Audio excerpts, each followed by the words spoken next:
The views and opinions expressed by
or recommendation of such opinion, process, service, item, or organization.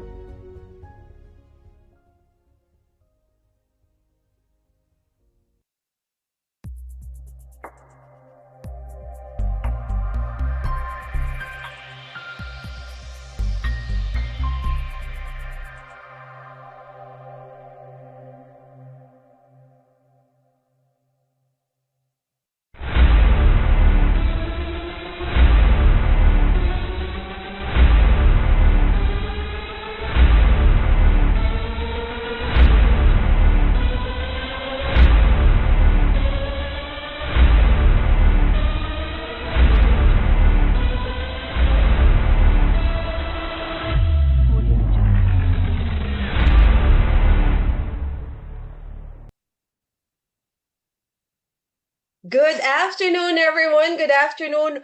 Welcome to our free live webinar, Attracting and Selecting the Right Talent Through Competency-Driven Strategies. I'm Kate, and I'll be with you this afternoon as your host. And I am very excited to be with all of our participants listening to our speaker, because I can guarantee that we are going to learn a lot from her this afternoon. Now, before we get to know her, I have a few reminders just to make sure that our free live webinar will be running smoothly the whole afternoon. First, Ariva is committed to protecting your privacy. Hence, stricter security of this webinar has been implemented. So for better viewing of your Zoom experience, we encourage you to please update your Zoom application by visiting their website. And for participants who are using their mobile gadget right now, you can go to either the Google Play Store or the Apple Store so you can download and install the Zoom app. Now, I want to know, do we have participants who's joining an Ariva Academy webinar for the first time? If it's a yes, if it's your first time, can you type hi in the chat box? You can also let us know, where are you located? Just here in Metro Manila or somewhere in the province? Because I was informed that we have a lot of participants who are from out of town. We have friends who are in Laguna right now, in Batangas, in Pampanga, also from Olongapo City, even from Bataan. I hope our friends who are up there are having really good weather. Or I know it's stormy right now, but I hope you are somewhere safe and dry. Also, friends from La Union, Pangasinan, Baguio, Albay, Palawan, Iloilo City, even Leyte, Cebu, Negros Oriental, from Misamis Occidental, from Cagayan de Oro City, from Zamboanga, from Davao, from Bulacan, from Rizal, from Bacoor, Cavite. We have also from Aklan, from Capiz, and Las Piñas, Surigao del Norte. Rojas City, from Manila. We have a lot, Siargao, even Quezon City as well. So good afternoon, Luzon, Visayas, and Mindanao. I hope also wherever you are located, you have strong internet connection, because you will be needing that for the next couple of hours. Okay. Now, let's do this next part. It's an audio check because we really want to make sure that you won't be missing any part of our discussion. Now, type 111 here in the chat box if you can hear me loud and clear. Type 222 if you can't hear anything. Or you can type 2121 if you can hear me, but the sound is choppy or it's breaking up. You can also type question mark if you don't understand what's happening. We will try to help you out. Let me check. I am seeing a lot of 111 in the chat box. Thank you so much for that. Later, we'll have a 5-minute break and we'll be announcing that in a little while. Something exciting will also happen during this break time. So as early as now, let me invite everyone to go to our Facebook page, Ariva Academy. Be one of the subscribers also of our Facebook page. Get access to exclusive content, especially for the subscribers only, just like the live stream that we have in Facebook right now. It is being accessed only by the subscribers. Okay, so if you are in Facebook, if you're one of our subscribers, you can access all the free live webinars. Here is the QR code. This will make it easier for you to subscribe to the Ariva Academy Facebook page.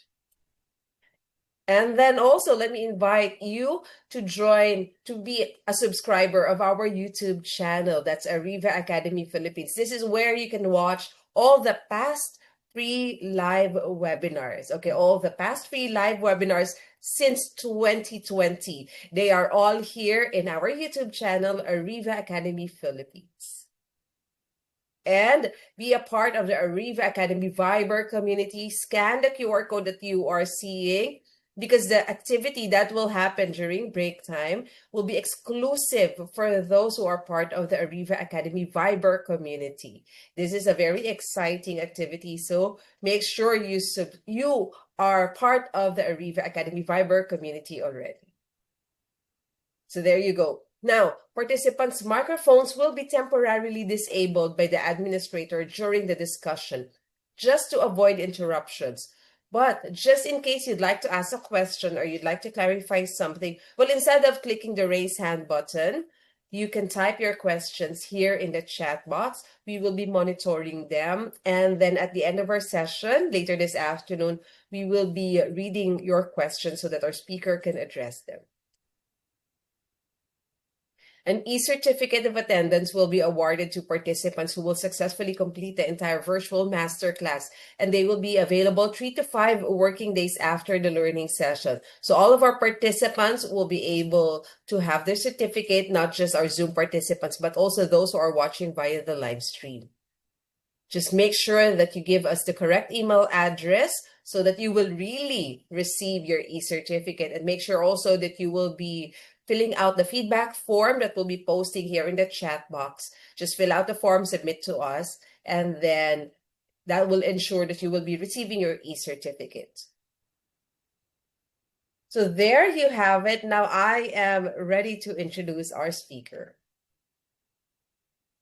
She is an HR leader with over 17 years of experience in various industries. Prior to her current stint as Vice President for Acquire BPO, she was the Director for Recruitment and HR at Harkey Hanks, an HR Assistant Vice President with Genpact, an HR Manager with Resorts World Manila, and an HR Assistant Manager with Sitel.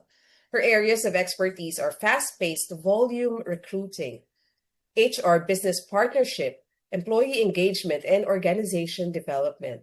She was certified by the Human Capital Institute as a strategic HR business partner in November 2016. And since then, her advocacy has been to help fellow local HR professionals to be strategic partners to the business. She is a registered COPC coordinator, which greatly helps her to effectively support her current organization's drive to operational excellence. Recently hailed as one of the top 100 Filipinos to follow on LinkedIn for inspiration and learning, and by the World HRD Congress as one of the top 101 most fabulous HR tech leader in the world in 2020.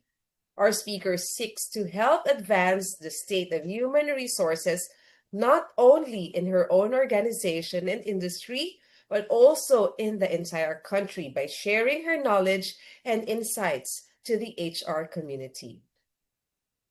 She believes in work-life balance as key to being successful at work. She goes to the gym, keeps a healthy diet, reads books to feed her mind, shares her experiences and insights in HR through public talks, and pursues hobbies such as leather bag design and construction that develop her creativity and bring fun to what could otherwise be a stressful job.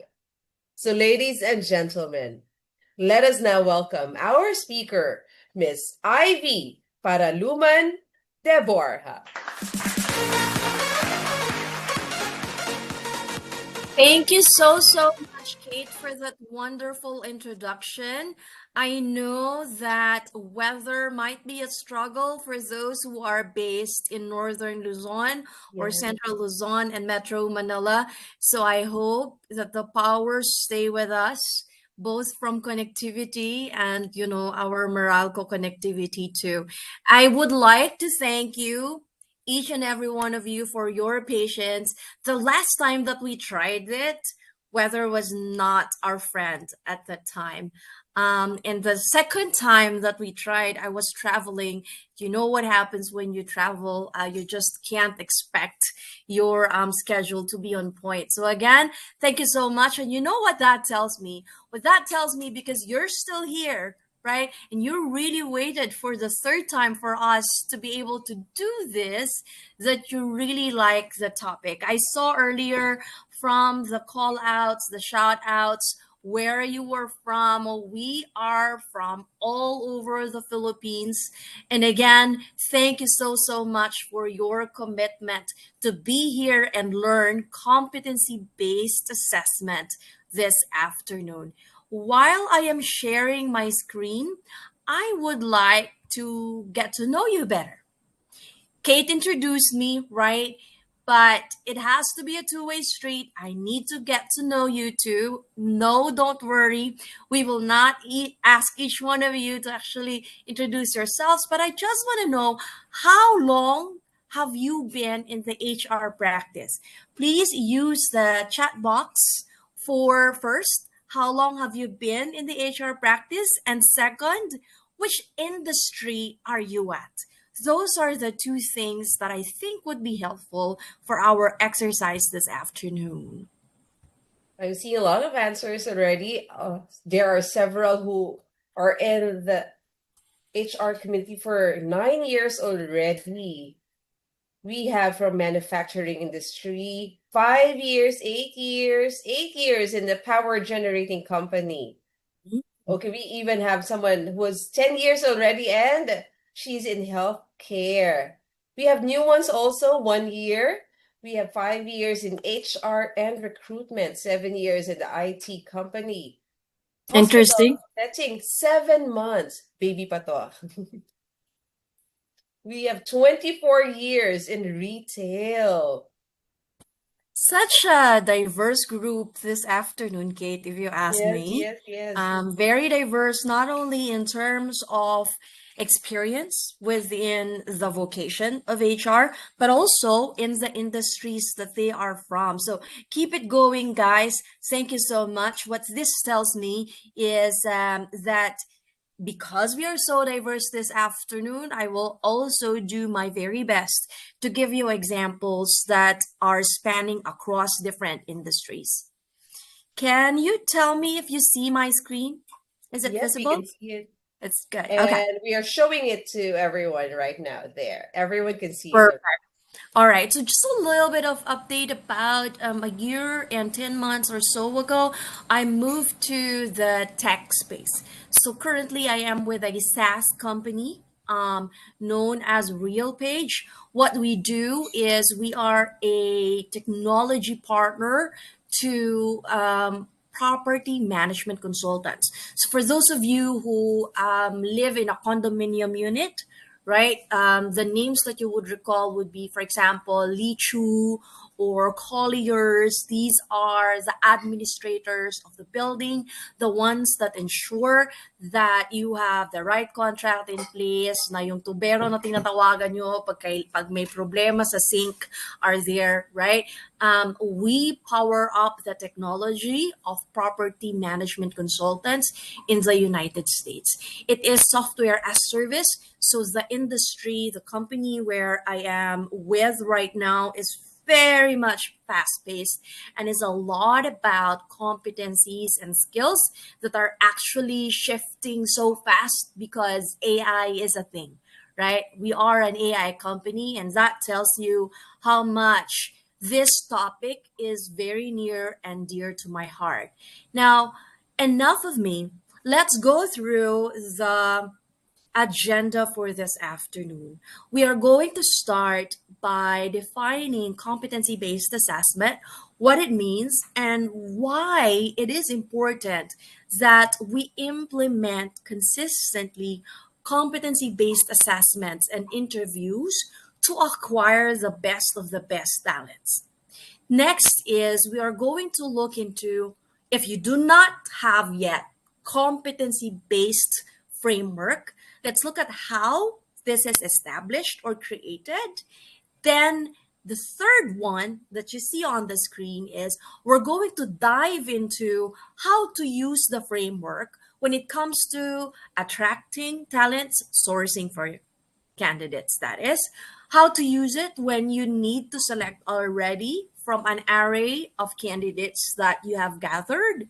Third is basically how to actually keep it alive so that it is relevant to your organization. For those of you who already implement competency-based assessment and interviews, this is about like just having another point of view to see where you can actually update what you're doing right now, maybe unlearn or relearn a couple of things. We'll also do a little bit of business case here, and we are going to talk about some common pitfalls. Because, you know, when you are there and doing it already, there are some issues that you may not foresee that could come out from the design of a competency-based assessment and interviews. Then we're going to wrap it up and we're going to have Q&A. In between these topics, at 2:45, there will be a break. And Kate will definitely ensure that that break is going to be energizing. Okay, so as promised, let's begin with competency-based assessment, or let's simply call it CBA. When you hear me say CBA, I'm actually referring to competency-based assessment. This term is coined to actually refer to a structured evaluation process, where through that process, we measure every candidate's, I'll highlight the first word, ability, not experience. If you'd notice, I didn't say experience, I said ability to demonstrate specific skills, another keyword. You would often hear me say that. Skills, behaviors, and attributes that are critical to one's success in a particular role. Not all functions, positions, or roles are created equal, right? And we're also going to show you how to differentiate. That's an important term, differentiate, when we are recruiting for different types of positions and different levels within the same function using competency-based assessment. Now, competency-based assessment, while it has already existed and has been espoused by companies, for example, like TDI, and has gained its popularity since around the world, it is not a traditional approach in the sense that it is not, I'll say it again, it is not focused on qualifications. It's not focused on experience. It's not about, let's say, the school, if it's an entry-level position, right? It is a lot about competencies. Now, what really is the word competency? Before we talk about the boxes that you see on the screen, competencies refer to different types of skills, different types of abilities, and they could be a skill that's behavioral. So behavioral competency, as we call it. It could be leadership competency. If, of course, the role is a leadership role, that becomes essential. Another is technical, right? Because some jobs are really technical. And there are things called as core competencies, meaning these are the sets of skills that are central to, that are critically important to a person succeeding in a certain role.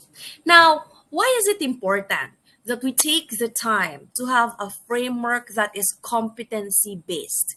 Isn't it much more practical or logical that we just count the number of years of experience? If you would just think about requirements, for example, on LinkedIn or on JobStreet, isn't it that in the job description comes the qualification part? A lot of times what we see is, for example, 10 years of experience in engineering or human resources, right? This one, while it does not discourage you exactly, or it does not tell you not to use experience, it is encouraging you and directing you through structured approaches to focus on competencies, sa mga kakayahan ng candidates. Why do we need to do this? The first reason is this allows us to be less subjective, less biased when making judgment on the fitness of a candidate to a role. It's pretty obvious, no? Because when you do competency-based assessment, you're actually looking for the how.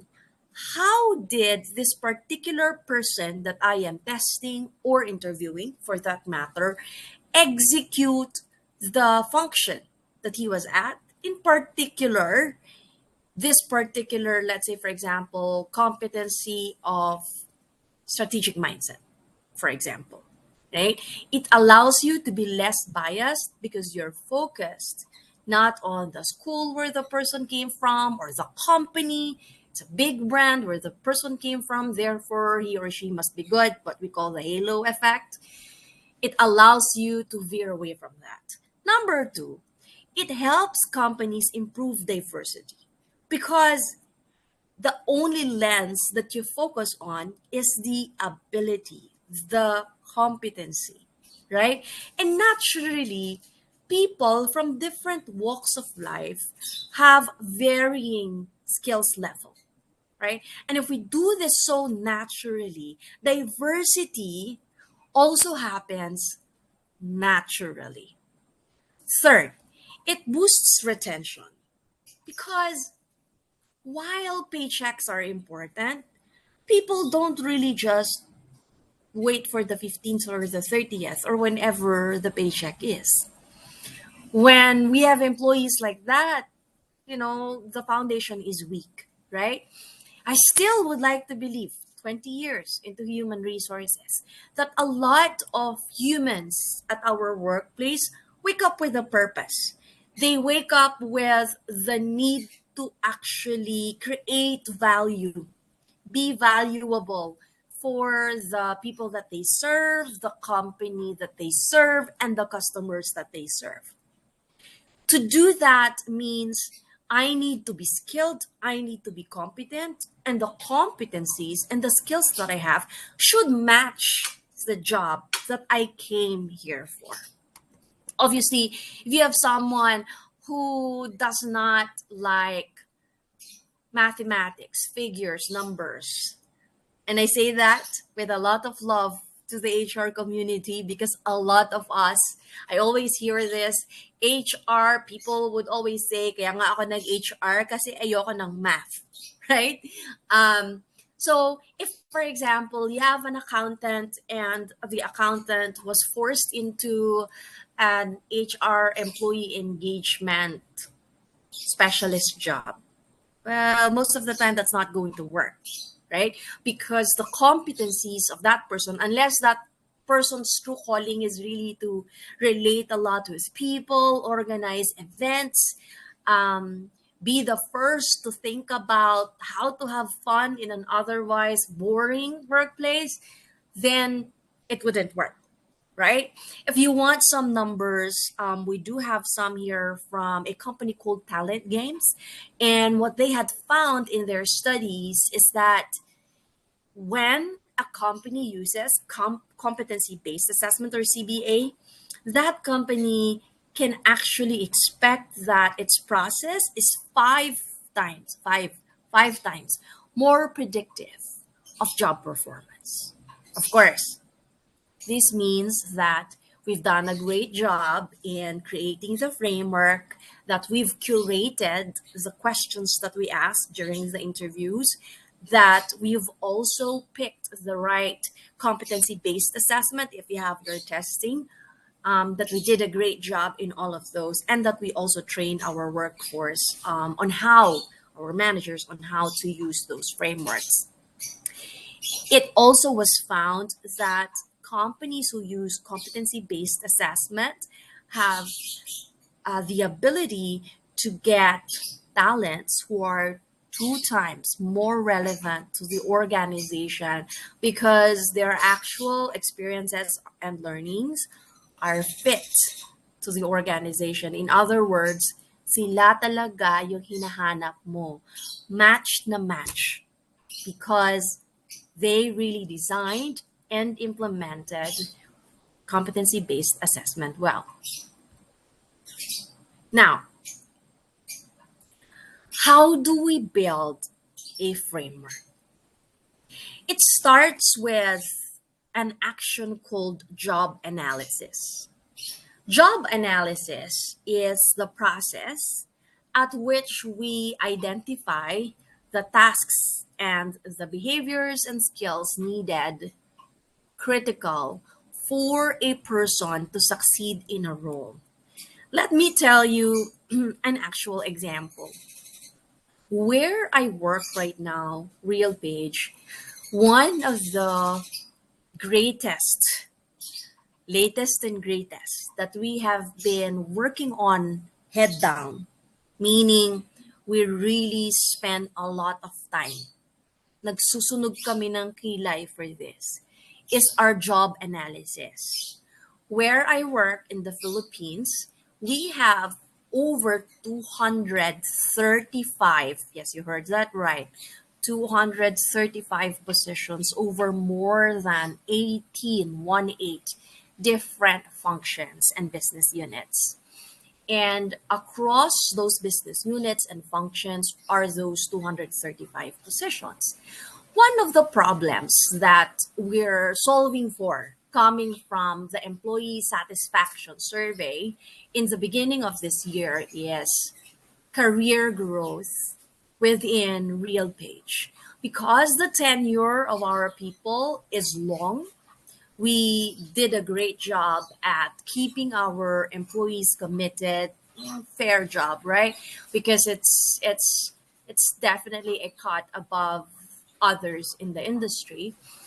We now are faced positive problem, a challenge to keep engaging our employees at a manner that really comes back to them, which is growth. Because when employees grow, their income grow, and so do their families, right? They can provide better, and there's greater happiness, not only in the individual and in the workplace, but also at home.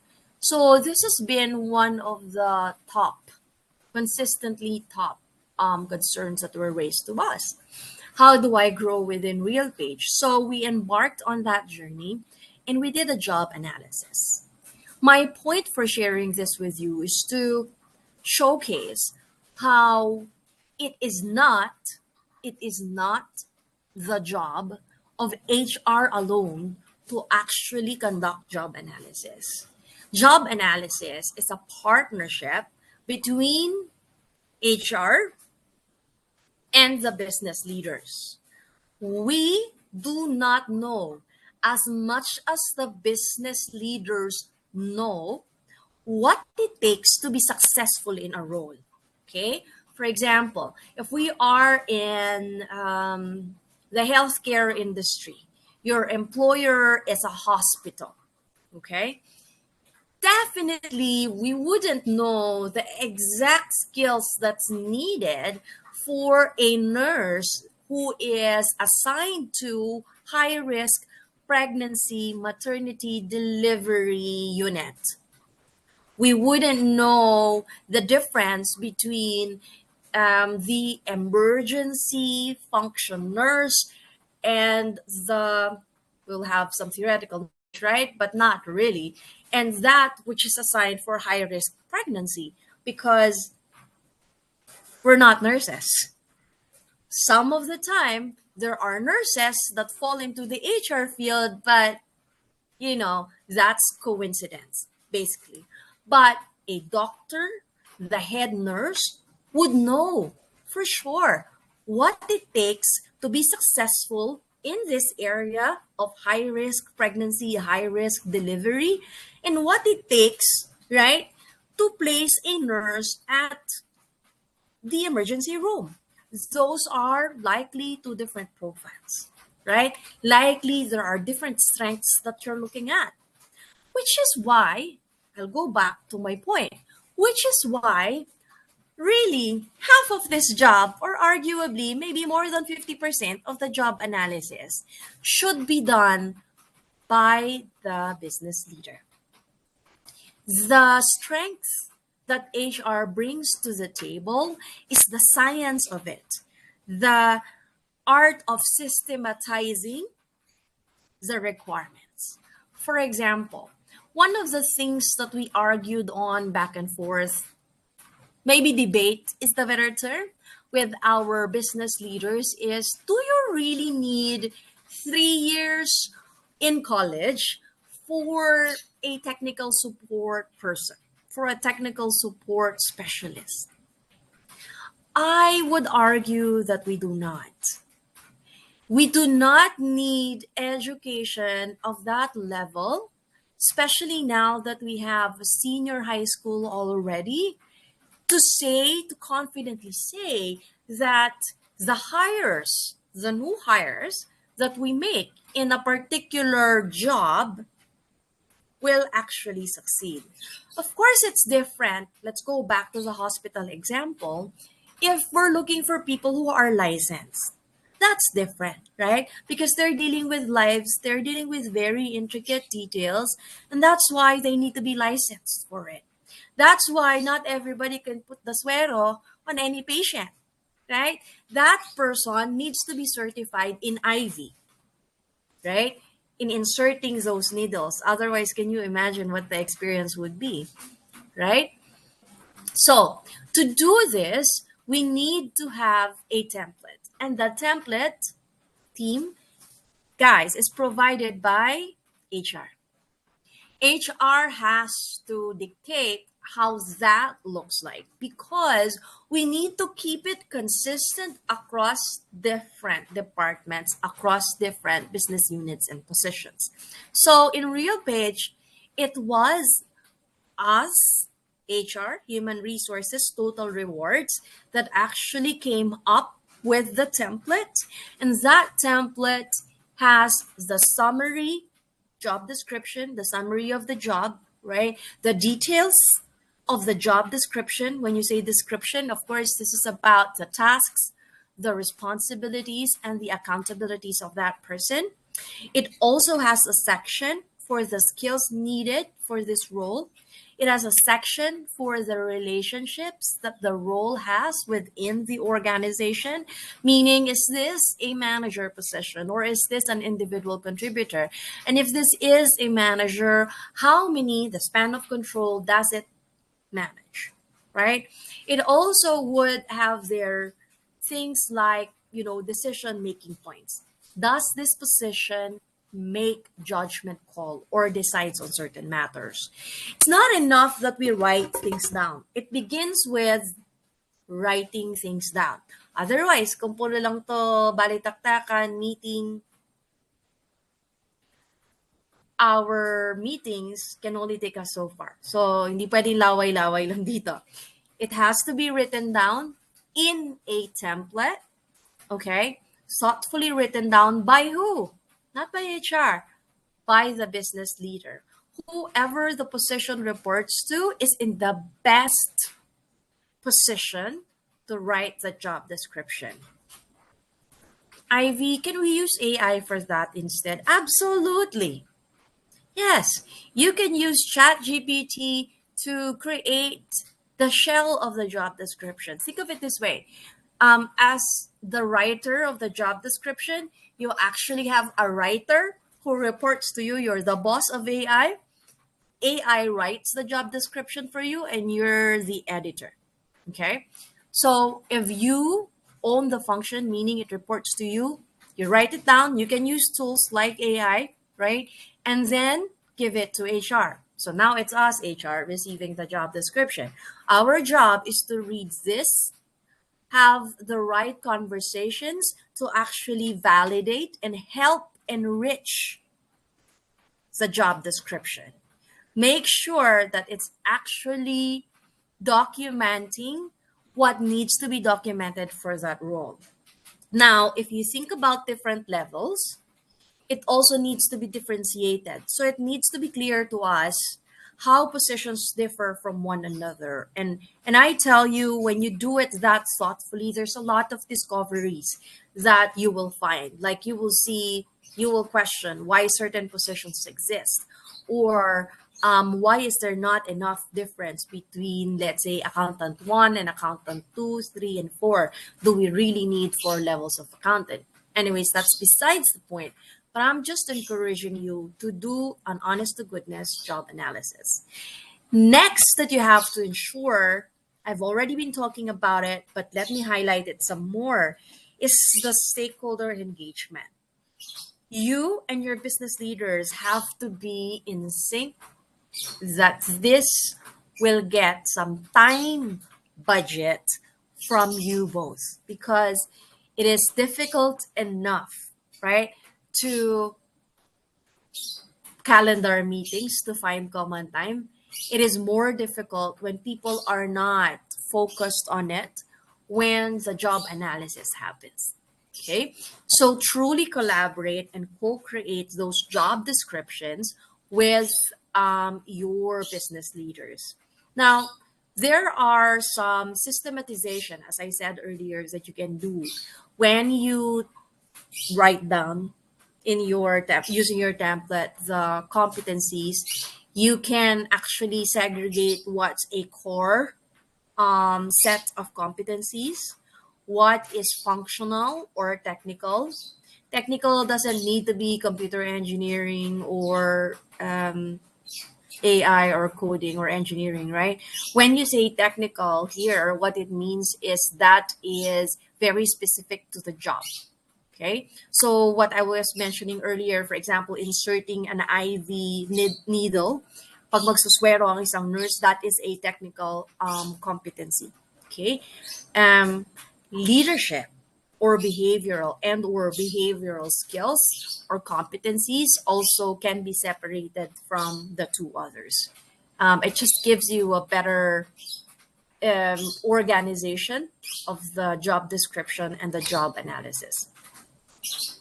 Now, how do we stay ahead of the curve when it comes to knowing the right skills to hire for, the right skills to put in our training agenda now that the world is really moving so fast? I'm going to move to a different screen, and this time I am showing you directly the website of the World Economic Forum here. You do not need a membership to be able to access the World Economic Forum website. In fact, here you can see this, download in PDF. They even offer for you to actually download the content.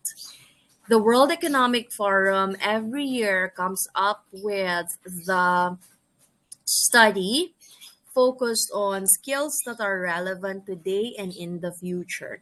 It also explains what are the disruptions that happen around us based on global economy, a bit of political events too around the world.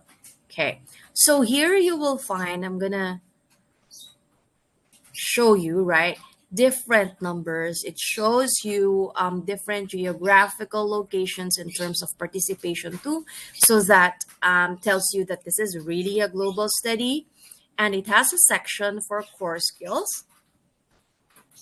Okay, it is voluminous. There is a lot of pages here, but I want to show you some practical takeaways that you can get from this.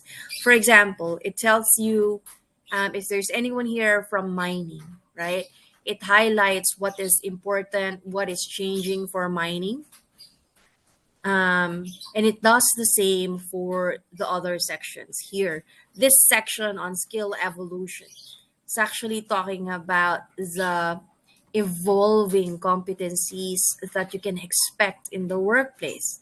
Skills on the rise. Number one is AI and big data, right? Followed by networks and cybersecurity. And you can very much just follow the numbers that are indicated here. Okay. Top 10 skills on the rise are leadership and social influence, talent management, analytical thinking, environmental stewardship, right? If we do not read reports like these, we wouldn't even think about that, right? But there are organizations with that need to place varying degree of importance on environmental stewardship. For example, if you belong to the manufacturing industry, let's say specifically on retail, your company makes clothes, for example, then environmental stewardship is an important competency among your leaders, because it's important these days that we do these things with sustainability in mind, right? There are other elaborations here, and what it does is to show the reader how, for example, AI and big data are important to these particular industry. It breaks it down. For example, here, creative thinking, 88%, 86% rather, of the participants from the insurance and pension management industry believe that critical thinking is that much important for their industry, and so on and so forth. Again, it is something that you can access right through your fingertips. All it takes is to know where to go, what to click, right? So this is the World Economic Forum. And this is one of my favorites because it keeps me wired not only into today, but also the future. I'm going to switch back my screen. Hopefully you were able to capture the importance of reading resources such as this to the agenda of building that competency framework structure. Okay, so far we have talked about the definition of competency-based assessment, CBA. We talked about the value that it brings when you design and implement competency-based assessment. And we have started to discuss how to create a framework within your organization. We started with saying it begins with job analysis. Job description writing is a two-way street. It needs to be between first the business leader, they take the first stab at it, and we in HR support them by way of validating, right? Facilitating the validation at the very least, challenging if we could, and also enriching the job description, not to mention aligning it with the rest.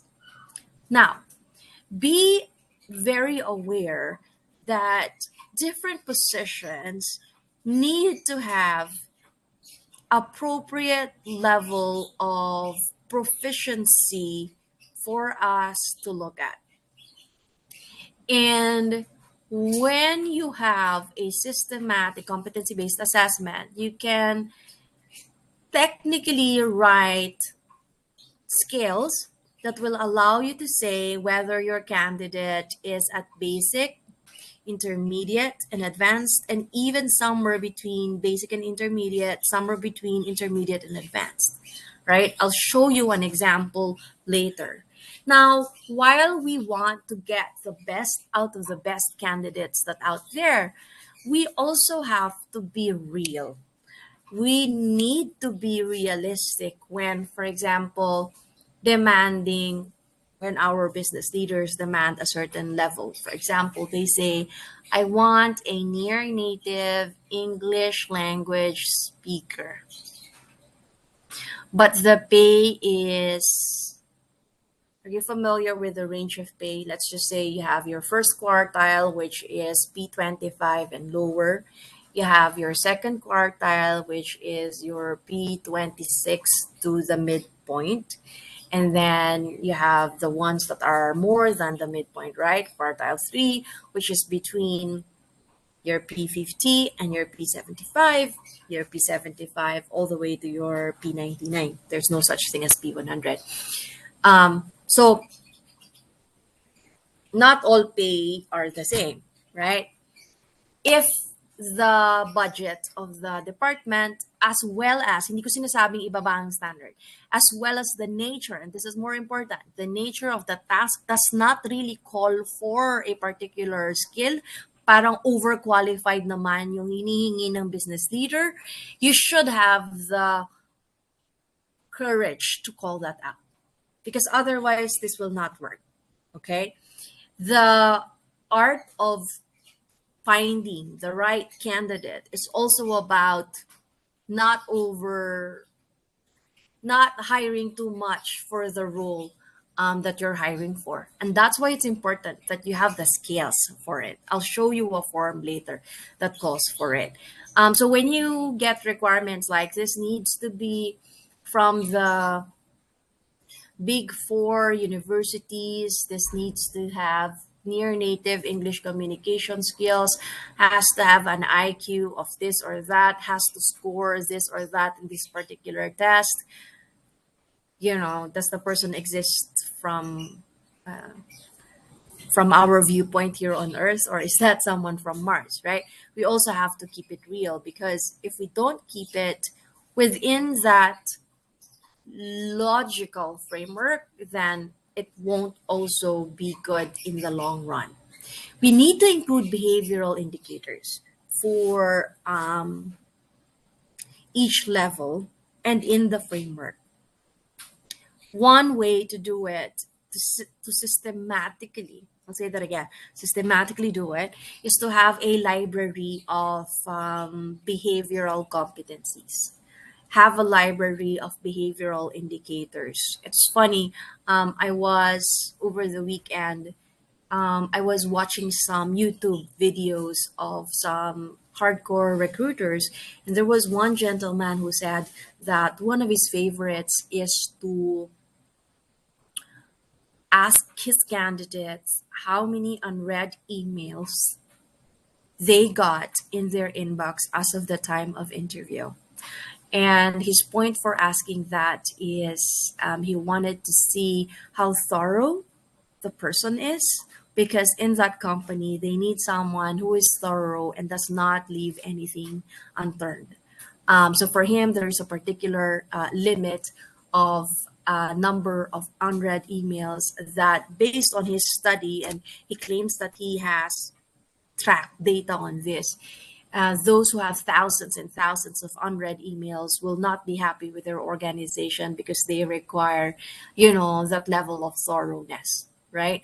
My point for saying that is there are behavioral indicators that will allow you to match or predict the level of match between the candidate and yourselves. I'm not saying go ahead and use that particular question, but different companies have to achieve a certain level of authoring its own rather than just copying, best practices from other companies. All right. Again, the point here is proficiency levels have to be differentiated. My suggestion is you do basic, intermediate, advanced. You can also put in between of basic and intermediate, in between of intermediate and advanced, but they need to be leveled. And it's always a best practice to have a library of behaviors and behavioral indicators. Now, let's say you already have your job analysis. You and your business leaders both are aligned on what you're looking for. You and your business leaders already have the right list of competencies for the job. Now you need to post the job, right? You need to source for candidates for it. My suggestion is to keep a public facing job description different from what you keep in your library as an organization. Why is it important that you have a public facing job description? It's important because it cannot be very, very long, but also at the same time, it cannot be bereft of or kulang na kulang of the details that you need, because otherwise you won't use your time well in terms of sourcing candidates. You will get all sorts of candidates, thousands and thousands of them, and matching candidates that applied in your job ad will be like finding a needle in a haystack, and nobody has that time, right? Of course, you can use advanced technologies to be able to match your applicants at that point with your requirements. But if your requirements are not specifically stated in the job ad or in the public facing job description, then AI also might hallucinate and not give you the right person, the right candidates. One tip that I have here is avoid very highfalutin terms or jargons. Okay. Some of the time I even see job ads that have acronyms.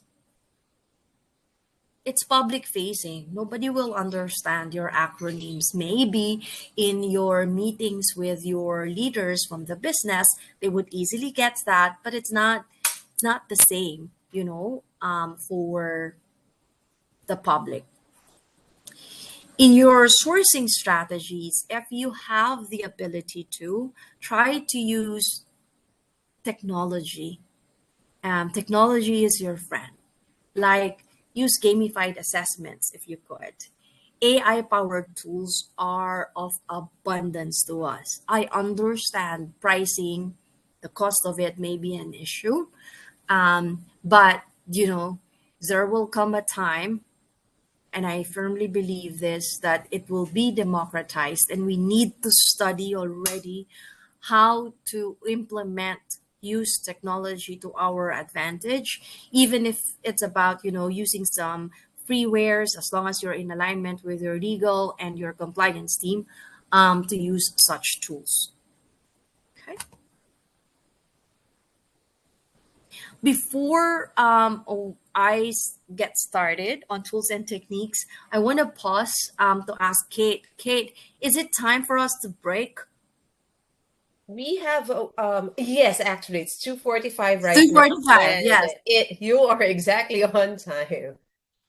So there you go. Thank you Right. so much, Ivy. Hi, good afternoon, everyone. So yes, we are going on our break. And I mentioned that we're doing something very exciting right now. So I hope everyone is ready. But first, let me make sure that everyone, all of our participants, whether you're here in Zoom or watching via the live stream, make sure that you are a part of the Viber community, Ariva Academy Viber community. So scan this QR code that you are seeing right now. There you go. We'll give you a few more moments to be able to scan that, because the next activity that we will be doing will involve only those who are a member of the Viber community, of our Viber community. So if you're not yet a member, make sure, scan the QR code. You'll find yourself immediately inside Ariva Academy's Viber community. So there, I hope everyone is doing that right now. And if ever you're inside the Viber community already, this is what you have to do. Look for our Viber community admin, RV Ariva. RV Ariva is our Viber community admin. That is where you will be sending your message, not to the chat group, but only to RV Ariva. Okay, and get ready to win prizes, because we're going to give away GCash prizes in a little while. So I hope everyone is ready, because we are going to play a game this afternoon wherein we are looking for 2 winners. Each winner will be receiving 200 pesos that will go straight to their GCash account. Exciting, right? So let's reveal the title of our game. It's called Guess the Movie, and this is how the game goes. Okay, this is how the game will go. Again, let me remind everyone, I will only be accepting answers that are sent through RV Ariva. If you are sending your answers in the chat box, we won't be accepting that. So sayang naman, make sure it's only sent through RV Ariva in our Viber community. Okay, so the game, you will be seeing short clips or short trailers of some movies. Don't worry, hindi naman sila mahihirap. And you have to be the first one to give us the complete and correct title of that movie. Okay, again, sent to RV Ariva only. So for all of us to be on the same page, let us do a trial run first. Wala pa tong prize, but I want you to start guessing the title of this movie. That are being sent in the Zoom chat box. I'm sorry, but I will not be reading those answers. Sabi ko, I will be disregarding answers that are sent elsewhere. Only the answers that are being sent through RV Ariva in our Viber community are the ones that we will be accepting. So sayang naman yung effort nyo sa pag-type dyan sa chat box. Dapat talaga sa Viber only. Let me try to catch up with the answers that you sent in Viber. We have World War Z. We have Zombieland 2012. Okay, those are the answers that I am seeing. World War Z. A lot of you sent World War Z. World War Z 2013. Okay, so those are the answers that you sent. World War 3. Okay. Let's see. What is the answer? What's the correct title of that movie? And yes, it is World War Z. So a lot of you got it correct. But uulitin ko, a lot of you are sending answers na hindi sinent through RV Ariva in our Viber community. So sayang talaga yung effort. If you are typing your answers in the chat box, don't do that. Mas mabilis kung itatype ninyo agad sa ating Viber community. Mas may chance talaga na makukuha ninyo yung prize. So now you all know the rules and how the game goes. This next clip will give you 200 pesos if you are the first one to get the correct answer. Let's watch it.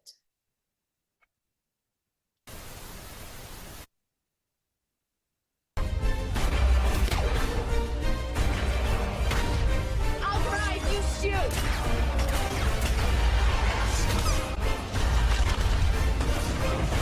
You have to get the car. Trust me.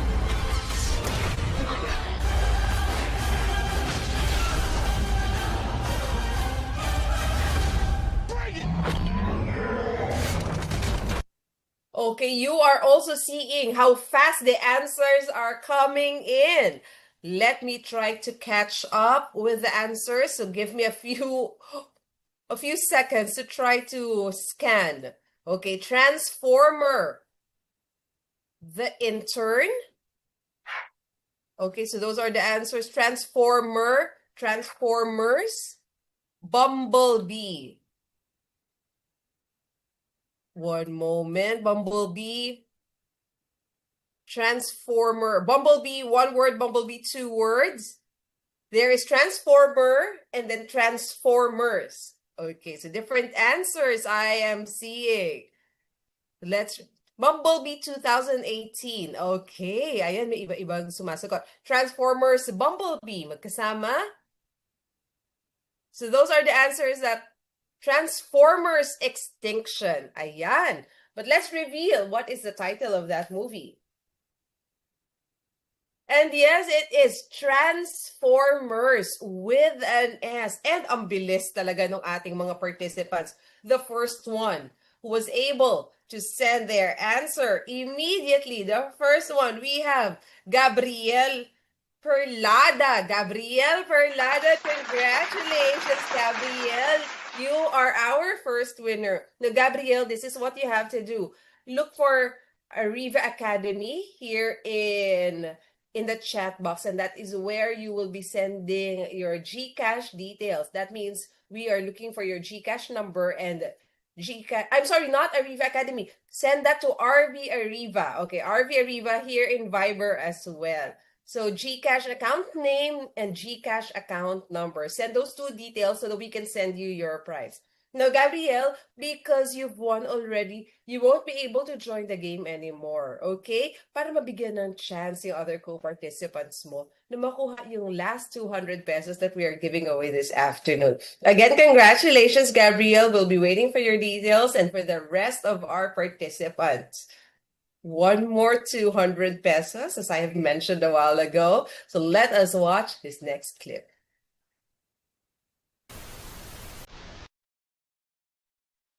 You want to survive, you do exactly as I say. Who are you? Name? Obi.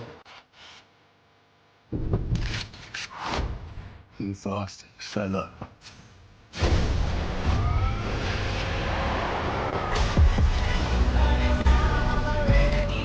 Something's wrong. The city's on lockdown. Yeah, no shit. The job is fucked, Tyler. Tyler. Just find my money. There you go. Okay, you're seeing how fast the answers are showing up. Medyo mahirap maghanap ng answers. Okay, let me try to scroll down. We have someone sent Space Jam. There is Extraction. There is The Extraction. Okay, so different answers. Extraction and then The Extraction, Steve Jobs. There is Executioner. There is Extraction 1. Okay, Extraction 2. There is also, Extinction. Extraction, Execution, Extraction 1, Extinction, The Extraction. So those are the answers, but mostly Extraction. Okay, let us reveal the title of that movie. And it is Extraction. So, ang bilis-bilis agad ng ating participant. From first few seconds of the film, nahulaan agad. And that is Tin. Congratulations, Tin. You are our last winner this afternoon. Tin, this is what you have to do, okay? Send your GCash details as well to RV Ariva. Wait for your prize. We'll be sending it to you in a little while. Congratulations to Gabrielle. Congratulations to Tin. Now, before I give back the floor to our speaker, I have some more announcements to make. Let me just... One moment. There you go. Stay on top of our insights and updates. Stay connected with us on social media. You can join Ariva Academy's Facebook group. You can also like Ariva Academy's Facebook page. You can follow us in LinkedIn, and also you can visit our website, ariva.com.ph. And I have seen a lot of messages that are sent in the chat box. Sabi ko, sayang talaga yung effort. If you're just gonna send it there, that means you were not able to join the Ariva Academy Viber community. So I'm giving you again another chance to be able to join the exciting Ariva Academy Viber community. Here is the QR code that will make this easier for you to join the Viber community. Just scan it. Once you scan that, you will find yourself immediately inside our Viber community. So we're looking forward to welcoming everyone there.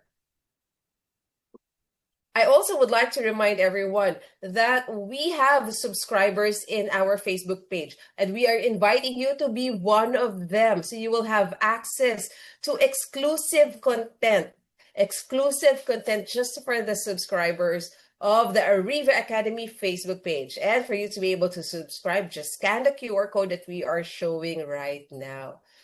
One of the exclusive contents that you will have access to is the free live webinars. It is being live streamed in Facebook right now. So hello to our Facebook page subscribers. They're able to watch the live stream via Facebook. So good afternoon to everyone there. I also would like to invite everyone to be a part of the Ariva Academy Facebook group. Get to know what's latest with Ariva, and who knows, you might get good rates. If you are joining our upcoming learning events, get good rates if you are a part of the Ariva Academy Facebook group. I'm inviting everyone to scan this next QR code because this one is for the HRD Academy Facebook group.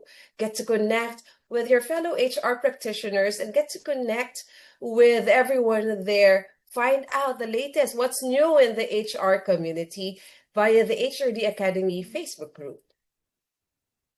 And as I have mentioned a while ago, we have a YouTube channel wherein you can access all the past free live webinars. We have started offering our free live webinars in the middle of the pandemic. Everyone was still on lockdown in 2020, but Ariva Academy has started this one, free live webinars, and all of them are in our YouTube channel. So click that subscribe button, Ariva Academy Philippines Incorporated in YouTube. Now, just in case we have participants here who are looking for speakers to conduct an in-house program, meaning a program that is done exclusive for your team or for your whole company, Ariva Academy can help you with that. Like what the program that we have right now, we're discussing right now for this free live webinar, and you'd like to invite Ivy for your company, we can help you connect with her. All you have to do is give us a call or send us an email. But if you have other topics in mind, here are some of the programs that we offer, but we have a lot more than that. So again, call us, send us an email, and then we will help you partner with the right speaker under Ariva Speakers Bureau for that. Now, I'd like to invite you to some of our upcoming learning events.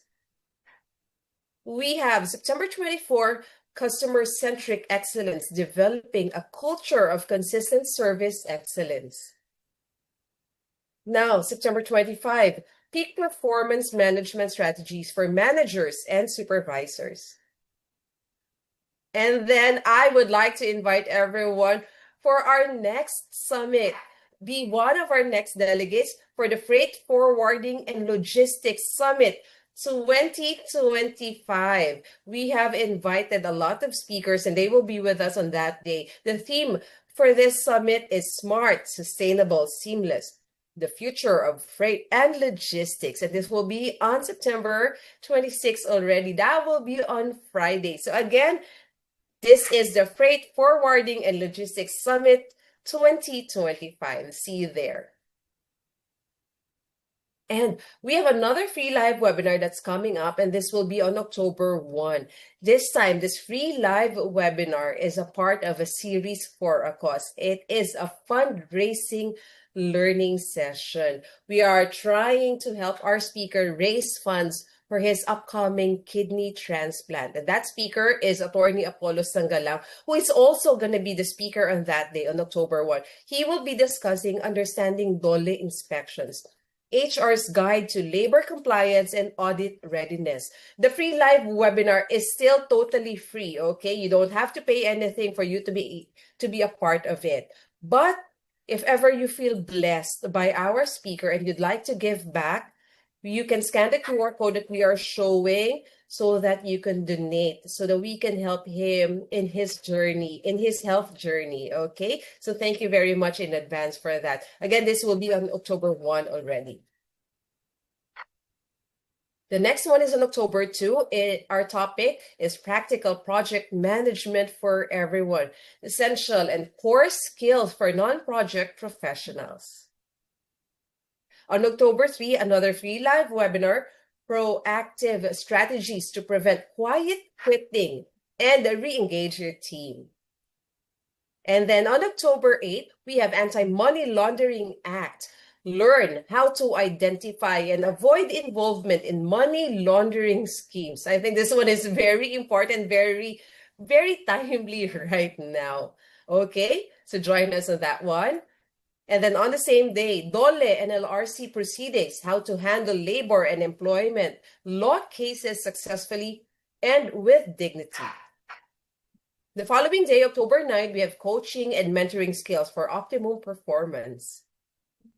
The next one is on October 10, demystify payroll law and fringe benefits for tax strategies. October 14, strengthening communication skills at work. And then on the same day, October 14, empowering and inspiring millennials and Gen Z strategies for effective workplace engagement. We have on October 15, advanced credit management and small claims court tactics. Join us on October 16 for building tomorrow's leaders today, proactive strategies for talent development and succession planning. On October 22, ensuring due process and legal compliance in handling workplace misconduct. The 12th effective technical and report writing skills for peak performance will be on October 23. Now on October 24, master MS Excel to boost your office productivity and improve efficiency.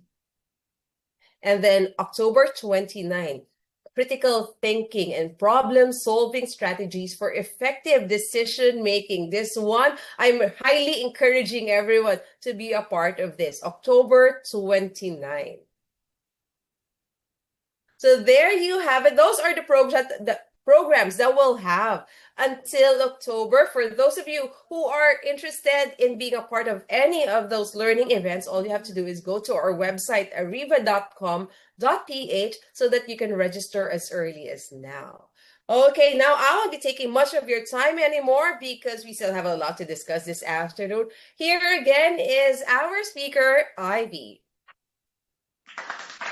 Thank you so much, Kate. That is a lot of learning opportunities for the HR practitioners out here indeed. Now, if I could just switch back to my screen and go on presentation mode, can you confirm that you see my screen? You do, okay. All right, so now let's continue our discussion. You've already had a job description. You've created one that is for the public. You've already posted it, right? And you have gotten candidates that applied to your postings. Now it is selection time, right? And of course, time and time again, one classic tool that we use to vet candidates is interviews. In the process of vetting for candidates, my recommendation would always be not to interview candidates only. Have both an objective process. When I say objective, I basically refer to testing, and also have interviews so that you keep humans in the loop of your vetting process. Meaning in the interview, that's when you can truly get to know the candidates that you've already pre-selected through your other screening processes like tests. All right. So now when we talk about interviews, it's important that it is structured enough for it to be capturing the appropriate competencies for the position that you're hiring for. Now, again, going back to the job description, at this point, you already know what you're looking for. And there are a lot of seasoned HR practitioner here. So I'm sure you already know this, right? Many of you already know this. Hopefully, this serves as a reminder that there's structure in those interviews, and the structure is situation, task, action, and result, or STAR. If you don't have that much time, you could do SAR, situation, action, results.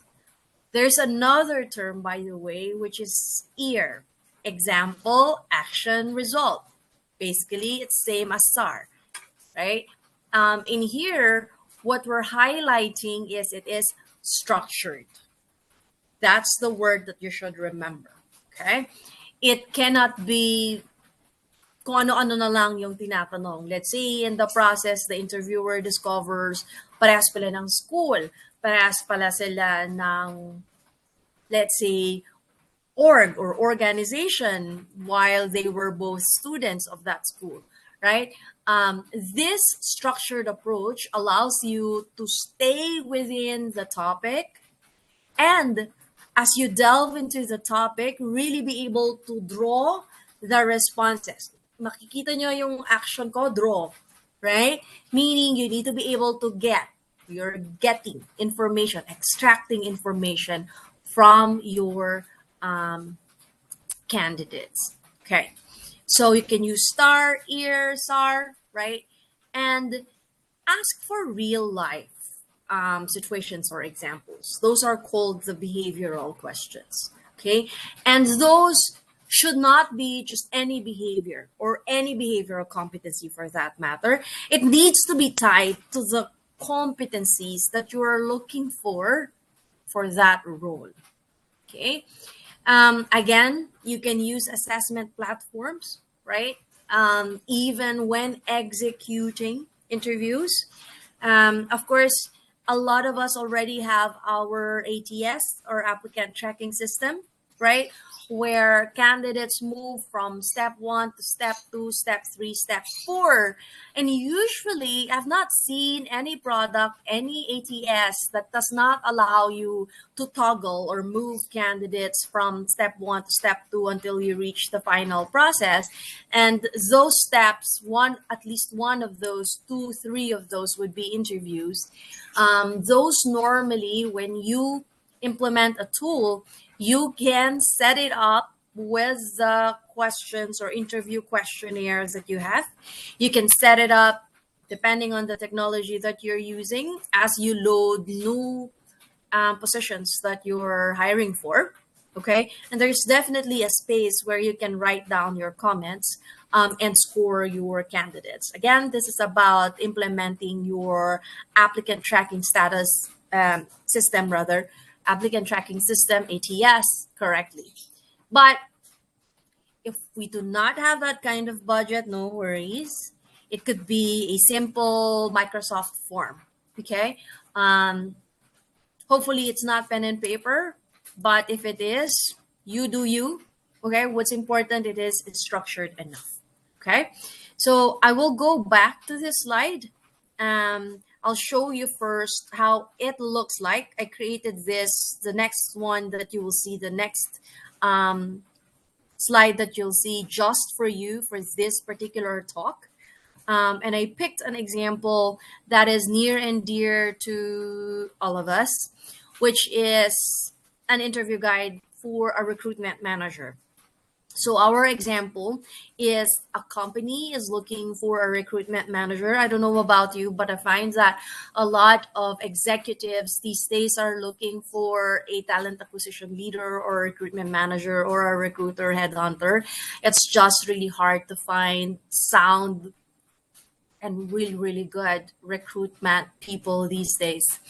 And so, very timely, right? I'm showing you an example of a competency-based interview guide if you're recruiting, for example, for a recruitment manager.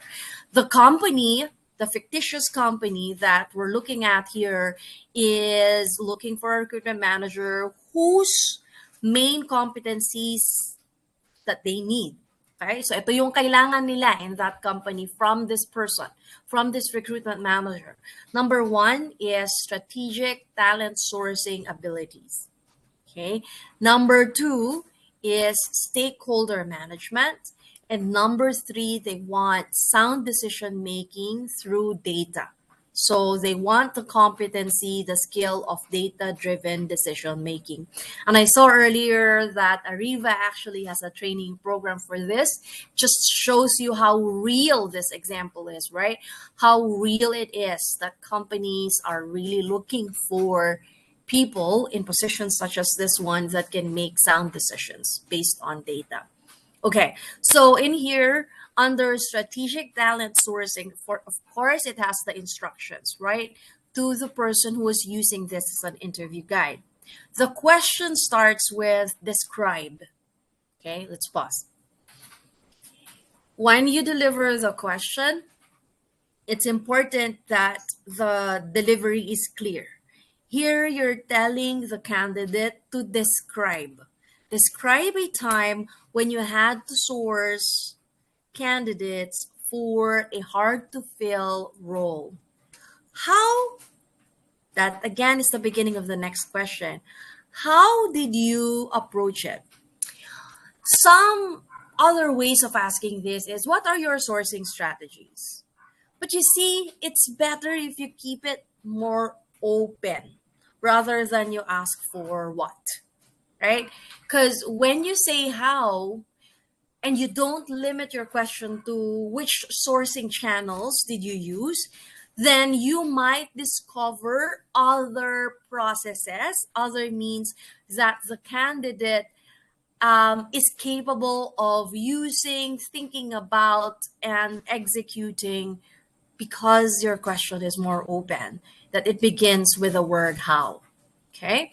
So of course you can expand the space, right? Situation, write it down. It doesn't have to be word for word. You wouldn't have the time for that because you don't want your head to just be down and writing things down, right? You want to maintain your eye to eye contact with your candidate. Okay, so usually this is just about writing down like the key points, the words that will make you remember what it is. The task. Why is it important? What's the value of having task instead of just having SAR or EAR? Example, action, result. Because some of the time, the position that you're interviewing for doesn't own the whole objective. Okay, so here, by asking for the task after the situation, you're able to capture what is the extent of the part of your candidate in that enormous task or significant situation that he or she is describing. So you want to know what's the personal ability of the person, diba? Sometimes magaling lang talaga yung team. So you have to be able to like really dissect what is personally coming from that person. That's the beauty of having task there. Okay, task, action. What did you do? A lot of times, candidates think that they are supposed to give general answers. Maybe 8 out of 10 candidates do it this way. I would do this. In this particular question, I would use Job Street, LinkedIn, blah, blah, blah, blah, blah. But the word you would is theoretical. So when you hear that, you need to be able to get your candidate to pause respectfully and make sure that the candidate understands that you're asking for something concrete, isang totoong example that happened in the past. Okay? Because you want to know what they're truly capable of in terms of execution and results, not their theoretical ideas of how to recruit for a hard to fill position. Okay, so it needs to be in the past tense. I'll say that again. It needs to be past tense for this to be effective. Then you ask about the results. Typically, this would have numbers. Ideal answers would be we filled 5 out of the 6 positions, hard to fill positions that we were given in 56 days. We were able to fill the last spot in the last, let's say, 70 days of the project. Something like that is what you're looking for. Okay. Other answers that you're looking for, if you want to probe in terms of quality, is how long did their recruits stay? How fast did the new hire, when they hired already the right candidates, have to be onboarded to really be productive into the job or for the project that the person was hired for to be successful in that role. So, it really depends on what the situation that the candidate described is. But basically here you also see there's a space for rating. Okay, so for rating, we're quantifying it so that it's easy to write it down. You just do 1, 2, 3, 4, 5. And the rating scales here at the bottom says that your competency rating scale span from 1 to 5. You have 1, which is equivalent to poor, no relevant experience, or ineffective response. 2 is fair, limited experience, wala ka masyadong makapa, wala ka masyadong makuha, partially meets expectations, hindi ganun ka-convincing yung result na shinare niya sa'yo. 3 is good, adequate experience, meets expectations, sakto lang. Okay, this is not someone who's far and above expectations as you see it. But hindi rin naman lacking. Sakto lang. 4 is for very good, strong experience, exceeds expectations. And 5 is for excellent, exceptional. You got to have this person just because of that competency that you had asked for or you were drawing responses for. Okay. Another question could be, tell me about a situation where your sourcing strategy significantly improved the quality of hires, right? If, again, I mentioned this earlier, if you want to dig deep into the result of the action, okay? Next, stakeholder management. The question starts with, give me an example of a time, meaning it again is drawing from experiences in the past. When you had to manage conflicting expectations from hiring managers. Here, when you ask for this question, sometimes I thoughtfully also say, so you report to the chief HR officer, but in the introduction that you gave me, I understand you're also reporting on a dotted line to the chief operating officer. So give me an example of a time when you had to manage completely conflicting expectations from the COO or the chief HR that you report to. You can make it as real as that. It doesn't have to be super scripted. In fact, I would like for it to be really free flowing, not stiff. And that's how you connect more with your interviewee. Okay, so use transition statements or things that would make your candidate connect more and give the person an assurance that you're really listening and wired into the conversation, because an interview is a conversation. Another question could be, describe a situation where you influence a stakeholder to change their hiring approach. Because you don't want a person at this level, you don't want somebody who only complies, right? That is sad.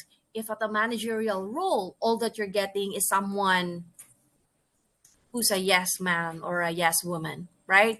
Magkakaroon tayo ng problem pag ganyan. Because I bet you already know this, they're not right 100% all of the time, right? So it's important that in this job that we do as HR practitioners, we're also looking for people who will be with us in terms of ensuring we keep people honest, right? In this particular example, you would like to get someone who challenges the status quo, someone who has the courage to have courageous conversations, crucial conversations with people who are in power or who are in positions, right? Because at the end of the day, a recruitment manager who cannot bring in quality people, quality talents to the organization is not really serving the purpose that the position is supposed to deliver to the organization.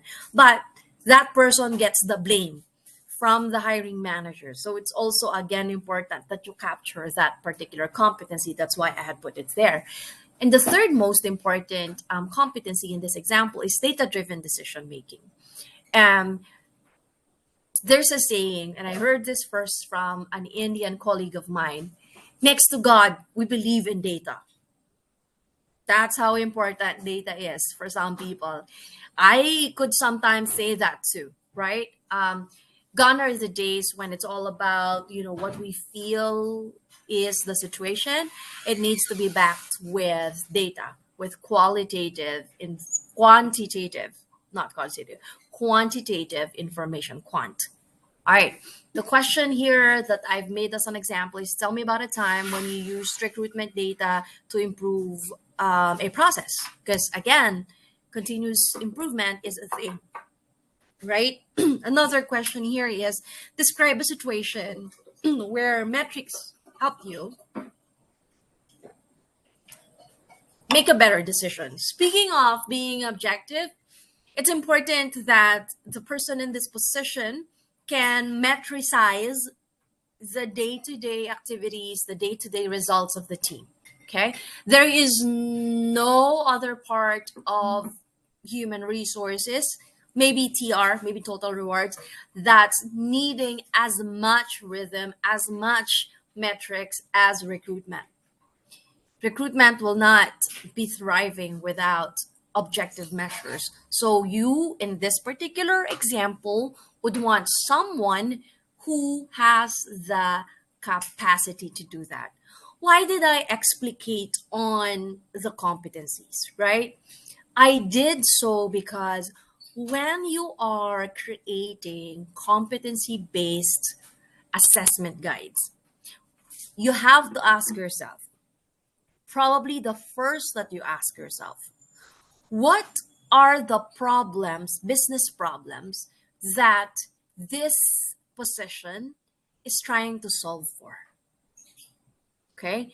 Next, that you have to be able to answer when you are building this is, what does a top performer in that function look like?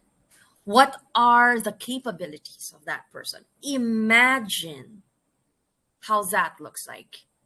And that is the process of writing the questionnaire, the interview guides. Okay. The point of this is to solve business problems, is to be sustainably successful, or to move the company from one status to the next, right? And you can only do that if the puzzle pieces fit. Okay. One way that you're able to do that, that you will be able to do that, or you will continue to be able to do that, is to deliver value talents to the company. What are the common best practices? When interviewing, you already probably know this, but please avoid leading questions and double-barreled questions if you could. Superficial probing, which is like really already leading your candidate and not capturing what the true answer is. Saying things like, di ba malamang ganito yung nangyari? That should be avoided. I know it's quite obvious, but some of the time when you're already there, it's easy to forget those. Focus on habitual behaviors, not the one-off successes of the person. That's why it's important that kino-connect mo yung dots. Whatever was said earlier, you should be able to connect them. And if there's anything that, gagamitin ko na naman, that does not fit into the picture, inconsistent with what was said earlier, you will be able to capture them if you are more structured. And of course, if you're tuned in, meaning listening. I don't know about you, but failure questions sometimes, many times actually work. But don't phrase the question, tell me about a time when you failed. I have seen some libraries say that, phrase the question that way. I wouldn't. Um, I would, my favorite is to phrase it, talk to me about a time when you solved a problem that's super challenging. And if you were to redo or have an opportunity to do it again, what would that be? Something like that. Okay. Write it down. Do not try to wing it in the moment when you're doing the interview. Um, 20 years in the recruiting space, and I still, before I do the interview, I take a look at the resume, of course, right? And I write down what I want to learn from that person. If this is a high stake position, which typically is if I need to do the interview at this point in my career, I actually stalk the person. I take a look at the LinkedIn profile of that person. I also look at the comments of that person on different posts just to see most likely what's the philosophy of this person, so that, as I have the conversation, as I have the interview, there's something that I could anchor my questions on. Okay, that's just another bit of sharing that's not in my slide anymore. Common pitfalls. What are my tips for you? Align competencies with a business goal. I think I said that earlier. I said, why am I point by point, right, emphasizing the competencies that I listed down in our example? In our example, STAR questionnaire or interview guide. It is because what's relevant is what's relevant to the business. Okay. You don't just pull a book from your, library because that's how you understand the role. It needs to be what is the business relevance, right? What are the competencies that the business needs to achieve its goal?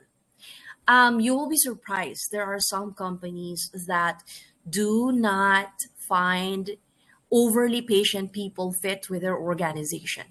Why? Because they're too fast paced to have someone who's overly patient and a perfectionist that can't turn things around, even if it's not 100% great or it's not 100% excellent, right? For some companies, if it's 80% ready, as long as you can cut the amount of time that you spend on your work, that's the better talent, right? So again, you need to know what matters to your organization.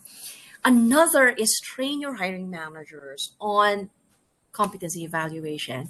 It's already 2025, but I still see a lot of managers who focus on, let's just say this, para clear, the wrong things.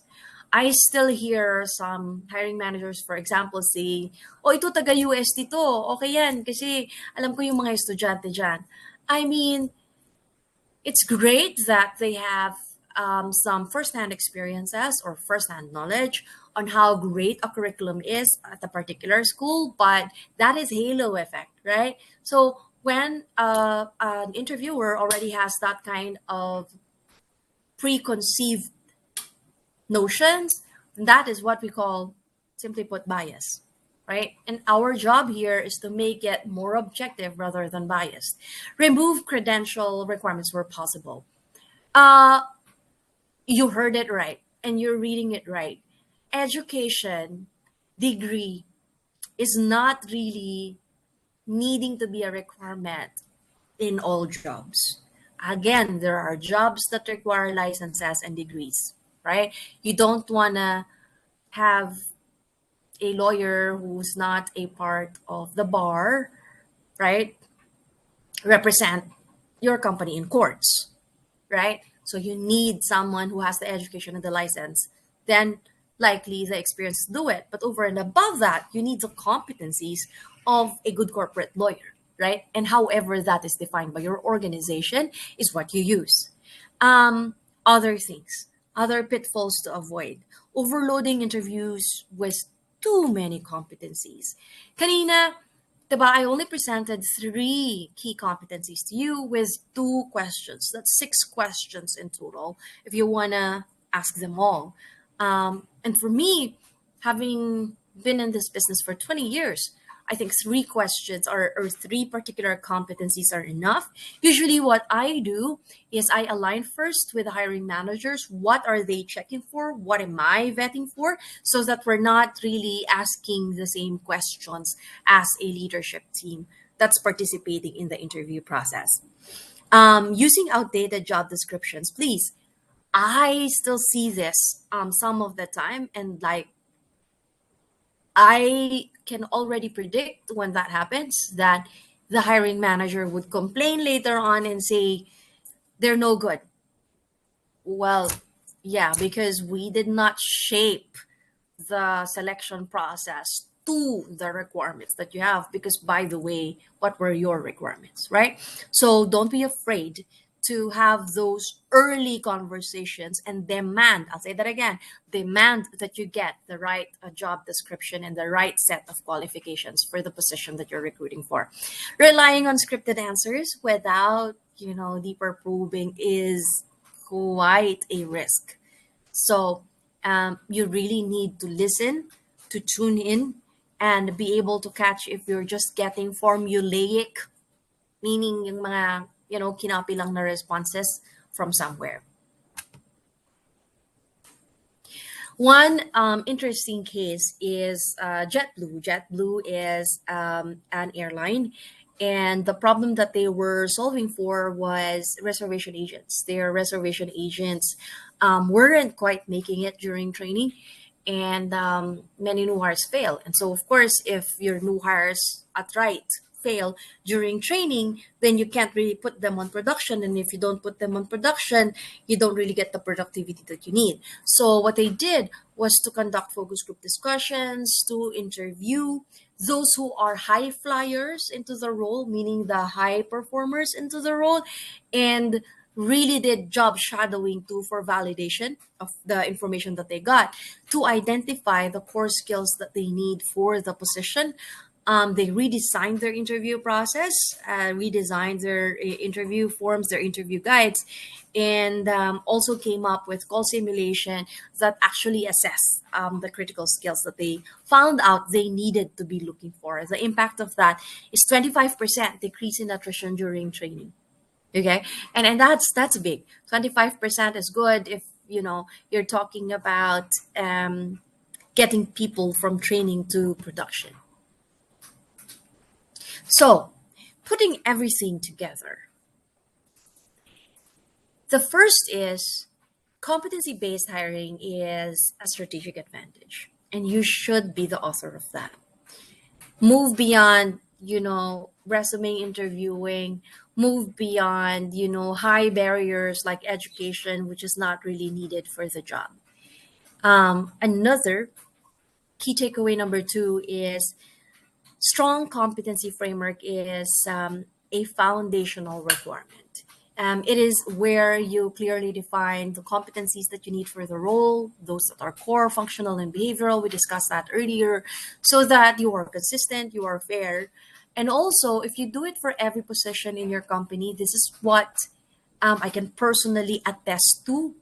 You can actually create the map of all the positions in your company and how they are adjacent to each other. So you will discover, for example, that somebody who is great at capturing requirements from a customer, understanding what a customer wants versus what a customer doesn't want, is actually going to do great in sales, because salespeople are all about that. It is about the other person, not the product that I am selling, right? When you layer things up is when you'd see that there's a lot of things that you can accomplish when you stay consistent with the framework that you are using. Attraction starts with clear signals. So you have to be clear about who you're looking for, especially if this is a leadership role.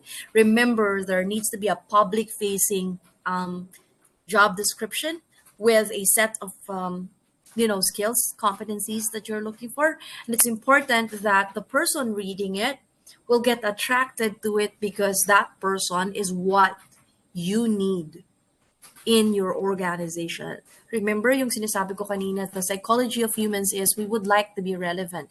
We would like to be of value. Hindi lang yung kumolekta ng paychecks. So when you do that, that your candidates are wired into the position that you're advertising, then that's already a great start for you to get a great talent. Number 4, STAR methodology enhances the interview quality. Yes, it does. I am a personal witness to that. I have been using the STAR method from since I can't remember anymore, right? And I cannot do an interview without at least an SAR in my notes prior to the interview. So make sure that you are really consistently using it when you've already built it, and revisit it if you already have it. Make sure that it is evolving as your requirements too are evolving. Consistency and calibration. How many times have you seen managers not looking at the same thing, right? Differences will happen. You will find the more that you get into alignment sessions with your colleagues is when you find out that there's a lot of things that you don't see the same way. Okay. And what's important is to resolve that situation with an alignment. That's a key term, right? Because again, at the end of the day, you are accountable to the quality of talents that you bring to the organization. And with that, I'm ending the lecture for this afternoon. Thank you so much for being such an attentive set of audience. Kate, do we have room for some questions? Yes, we have that, Ivy. Thank you so much. But before we answer a few questions, we are going to post a link for the feedback form here in the chat box. So to all of our participants, whether you're watching via live stream or here in Zoom, just click that link and then fill out the form, submit it back to us. That will ensure that you will receive your e-certificate. Okay, so here is our first question. Okay, how can small organizations effectively implement competency-based recruitment with their limited resources? That's a great question. Thanks for that. You definitely can. Do not be discouraged by the fact that you don't have AI or you don't have an ATS if you don't. Okay? In fact, you know what? What I do when I need to, for example, do my interviews outside the office, see my notebook? Medyo mahirap lang, no? My notebook has the questions that I would like to ask. Okay? And it has SAR in there. Okay, as an interviewer, it's your personal obligation to make sure that you had seen minimum documents to review, the job description for this role, kasi baka nag-update na yan, outdated na yung stock knowledge mo. Okay? Second, what is the priority of the business at this point? You have to have that alignment with the hiring manager. So it's a process, right? Write it down. I'm sure you have naman Microsoft Excel or Microsoft Word. Just write the boxes, and turn that into a process and a policy. Because if it's a policy, everybody is bound by it.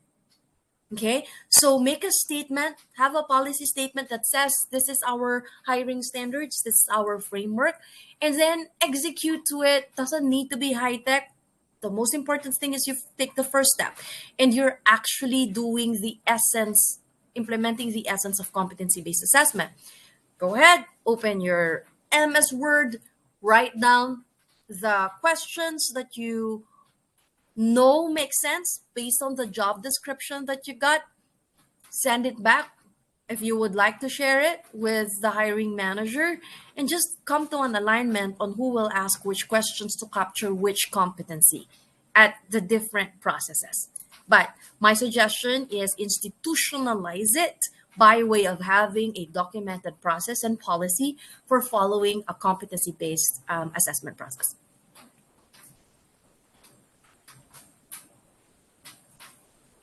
Kate, you're on mute. There you go. Thank you for that. For those asking again for the link for the feedback form, it is in the chat box. If you're not able to see it, just scroll up so that you can see the link. Click that, fill it out, and then submit it back to us so that you will receive your e-certificate later. Now, I'll move to the next question. Okay, this one's interesting. What strategies can we use to assess competencies effectively when our candidates have limited work experience, such as fresh graduates? That's a great question. Okay. What is needed in the position that you're hiring for? I'll cite an example, one that's for an entry-level position.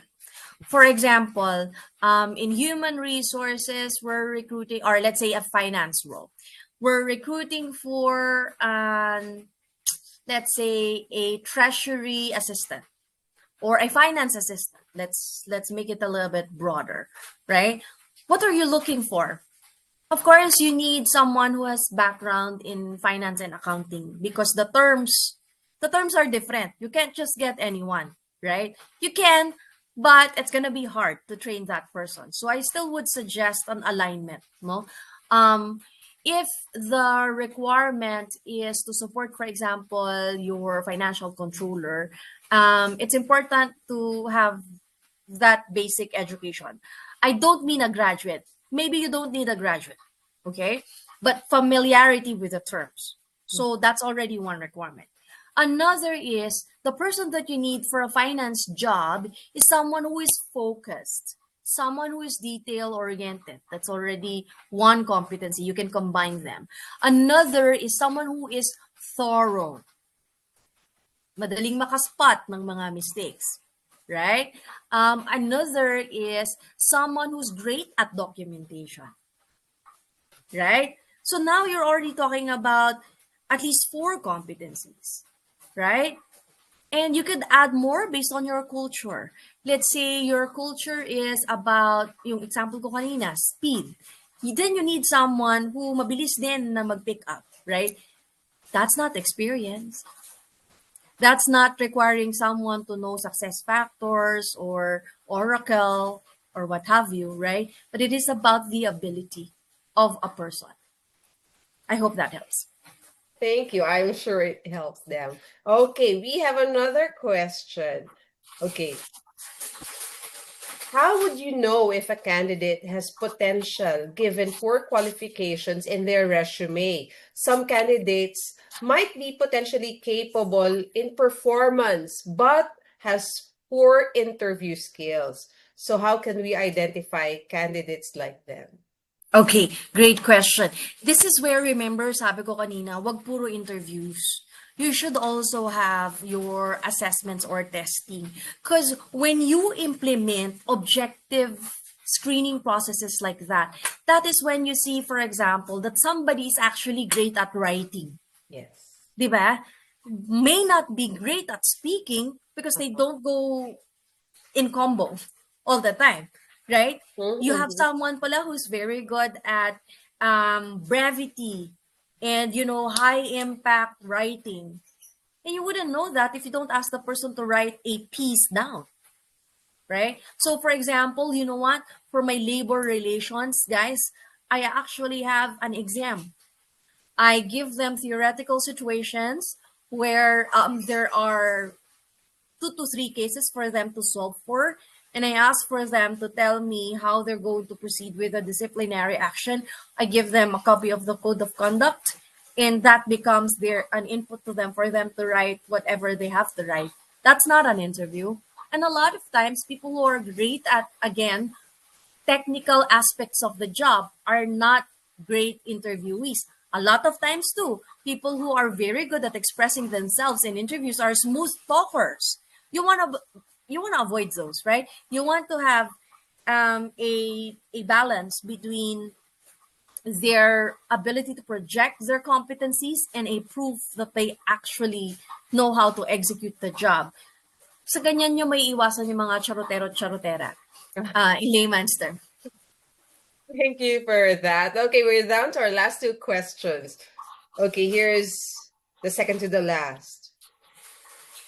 What is your view on hiring talent that seems to be job hoppers? Okay, great question. Mhm. I have a personal, hindi ko naman masasabing allergic ako dyan. Okay? But typically, this is like a second-rate candidate to me. If the history is really visibly that. Of course, you need to be able to probe why, 'di ba? Sometimes life happens, especially around the time of pandemic. I had seen a lot of people na it's around those times when they actually hop from one job to another. So it's also important that you're thoughtful about ano ba yung time na yon. Meron ba tayong economic crisis nung time na yon? Meron bang health scare or pandemic ba ito? Kasi of course during that time the same standards don't apply, Yes. right? Or baka namatayan. Normally when life happens, when I say life happens, yun yung mga very devastating life events. Okay? And the person is not really the best of him or herself at that time. Yeah. Pero kung simula nung from getting out of college all the way to now, ganun pa rin, then that person would have to learn his or her lesson as well to stay put, no? Because that's how you actually strengthen yourself. When you have more experiences where you can apply your skills and continuously develop them. Mm-hmm. Agree. Thank you so much for that. And our last question.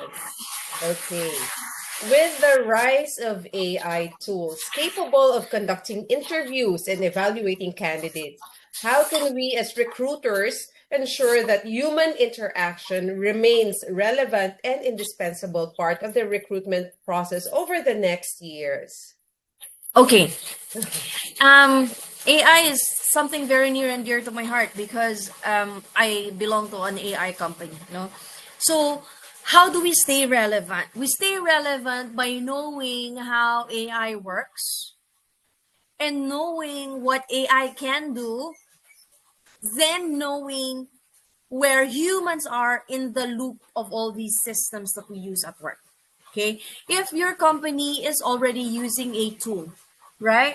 And for example, the results of the exams that you gave says in the traffic light report, this is green, green, green all the way, right? You have someone who's highly proficient, highly qualified for the role.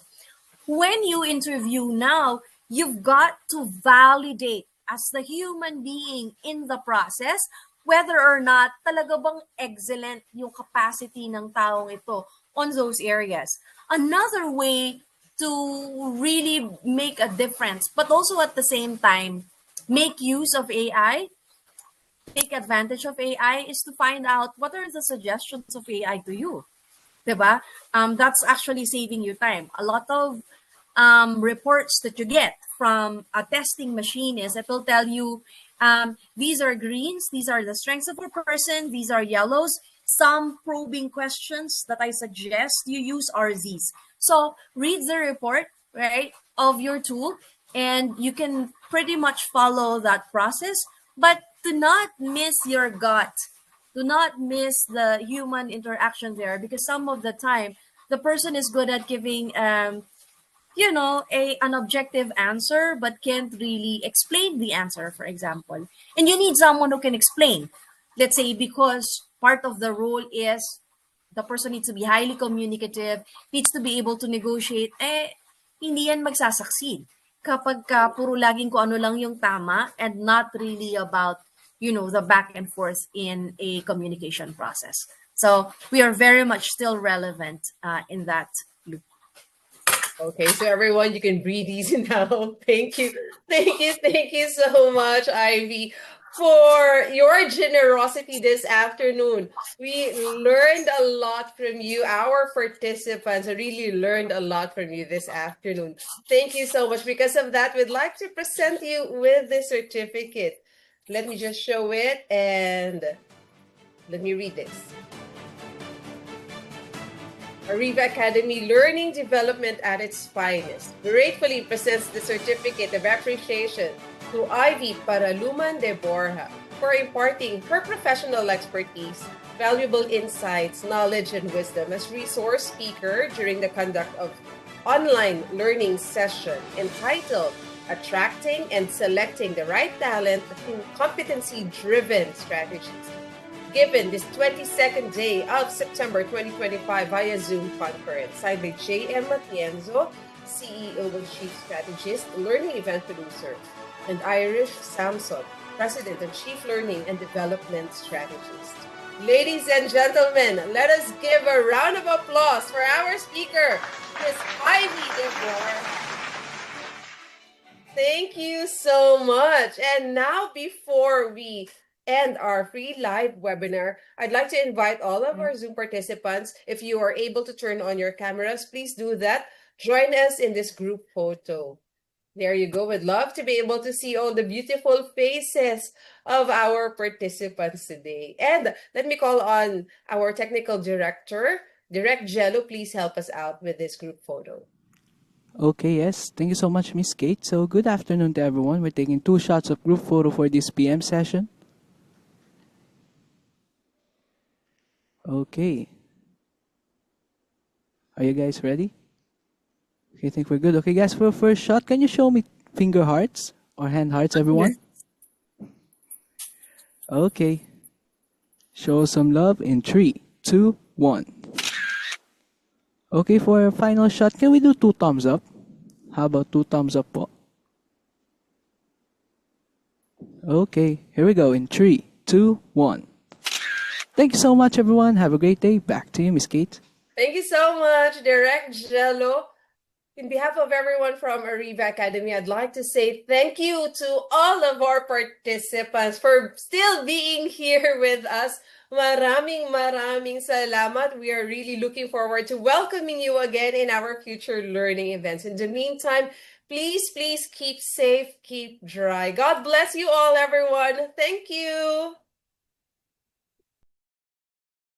I'd like to thank the following win-win partners. Official media partners: Zoe Broadcasting Network, Give Love, Celebrate Life. A to Z, Kompleto Tayo. Light TV, God's Channel of Blessings. Light TV Radio. DZJV. Business Mirror, a broader look at today's business.